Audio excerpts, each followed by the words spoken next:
I am happy to be here, and I'm sure many of you have built amazing spaces where others felt like they've belonged. But here's a personal question to you. When was the last time that you felt like you belonged at your workplace? And by belonging, I don't just mean feeling integrated, but I really mean that you felt safe, seen, secure, recognized, and like your presence generally mattered at the workplace. And was there ever a time in your life where the opposite was true? So maybe you felt, I'm here, I'm doing my job, but to be honest, I don't really belong. And these moments are often subtle, but they shape way more than how we feel. They shape whether we show ourselves fully at the workplace, whether we really speak up and voice another opinion because we feel safe, whether we contribute all our strength at the workplace and feel motivated, and whether we stay at a company for a long time, or whether we check out. As a community builder and also a leadership coach and team coach, companies and leaders often come to me with what they think is a performance issue.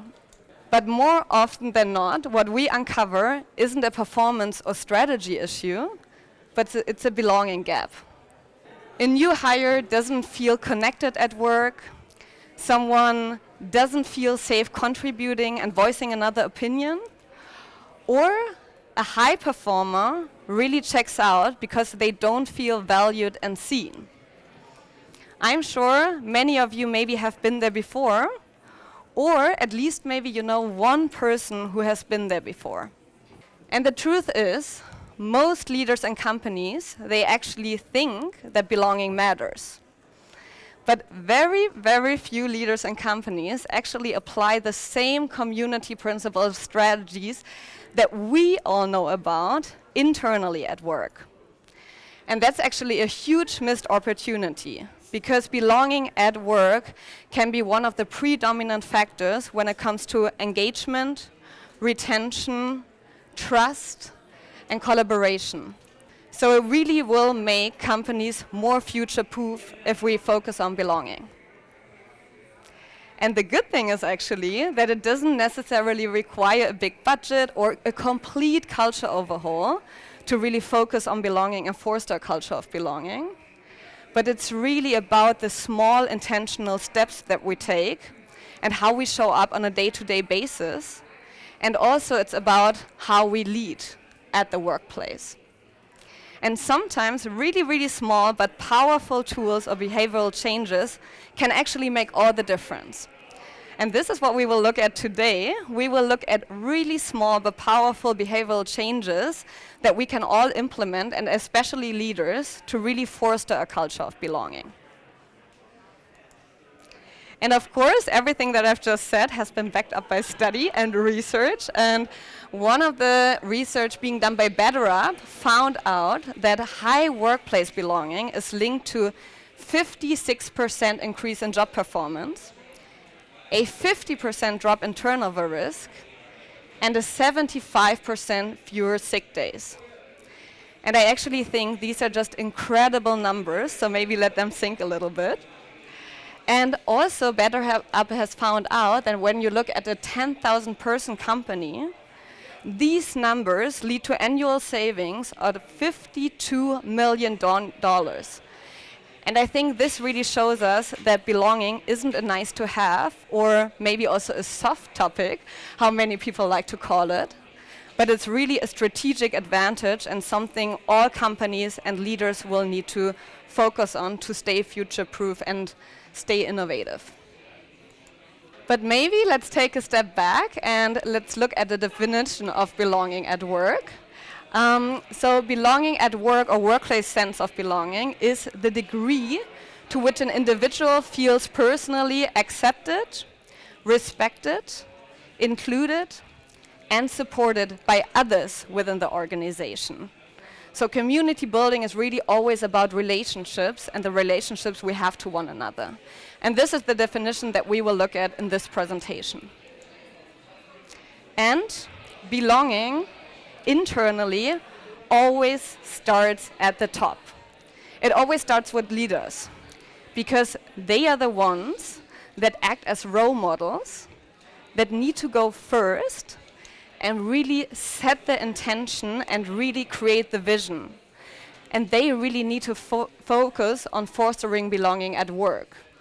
So belonging always starts with leadership, but something that I want to mention here is I think leadership doesn't always come down to formal roles, because leaders are actually people who take the first step, who are being followed, and who set an intention.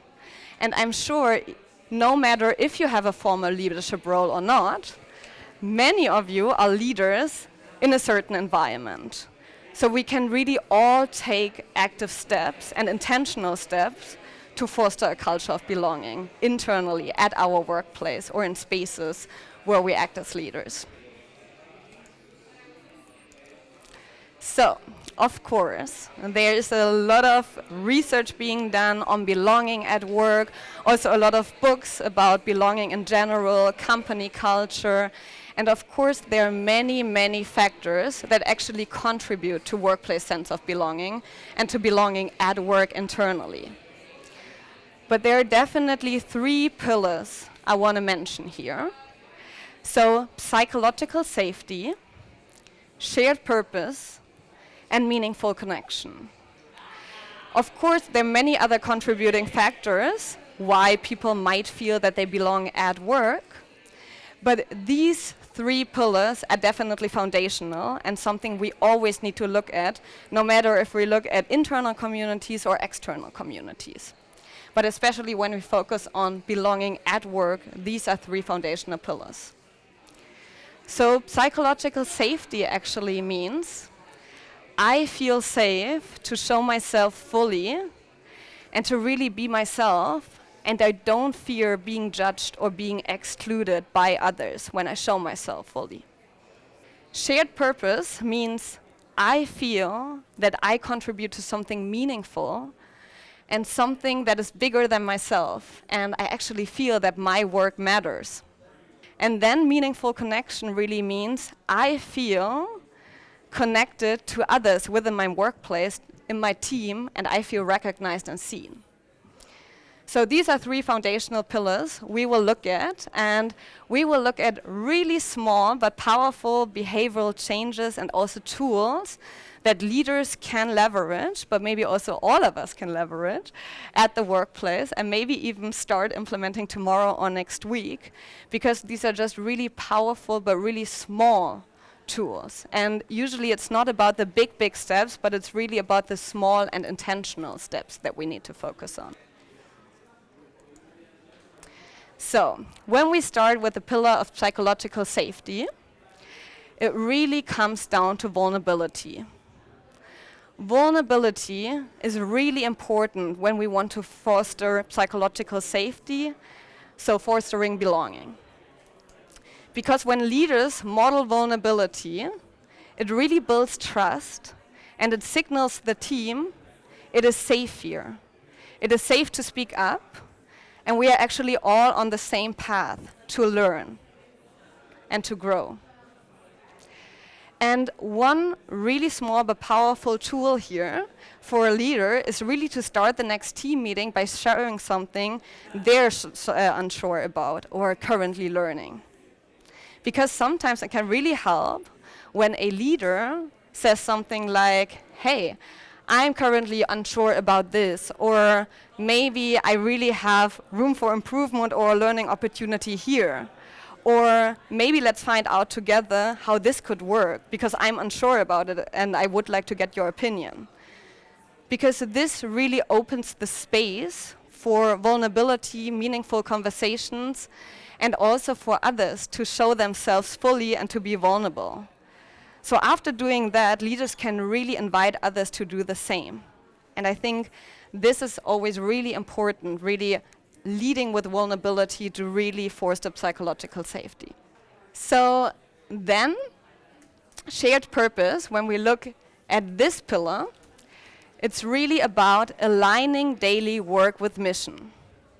So I said before, we as humans, we all want to know and feel that our work matters. But we also want that our work ties down to something bigger than ourselves, because this creates meaning for us. So when we really align daily work with our mission and the bigger purpose, people will really feel more engaged and more motivated to come to work. Of course, as a first step, we need a company purpose here, so this is really important, and also a team purpose, so everyone needs to know that. But then it's really for a leader also to connect team tasks or also individual tasks regularly to the bigger picture. Because maybe even small tasks that seem really small can create more meaning when someone says, okay, here this is how this supports our bigger goal or our mission. And even if it's just one sentence, this is so important to really force the belonging at work, and also to feel, or for others to really feel meaning in their work and to really align with the purpose. And then the third one is meaningful connection. And of course, internal and external communities. It's always the same. Belonging starts on day one. And belonging always comes before productivity.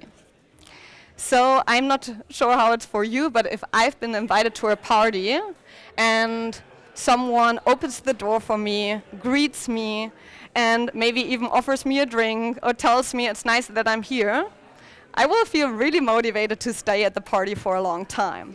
I don't know how it's for you, but I guess if no one opens the door, no one invites you in, you're just lost.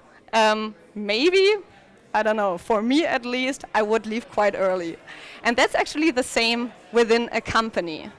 It's really about the start, and it's really about belonging from day one on.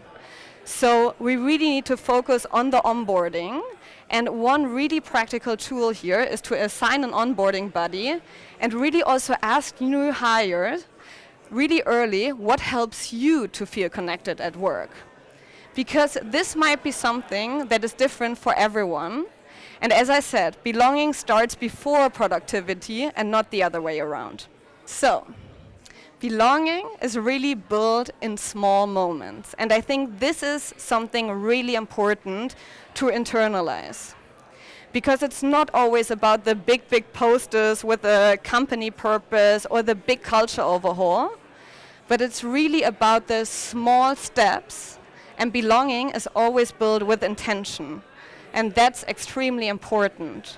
It's really about the small and simple steps, and it's really about the day-to-day task and the day-to-day action, how we show up at our workplace and how we lead. So I think we now really found out how important belonging in the workplace is, and maybe you got some inspiration for really small but powerful tools that you can maybe implement at your workplace. And of course, I'm really happy to chat with all of you a little bit more, and I wish you a really great conference. Thank you for listening.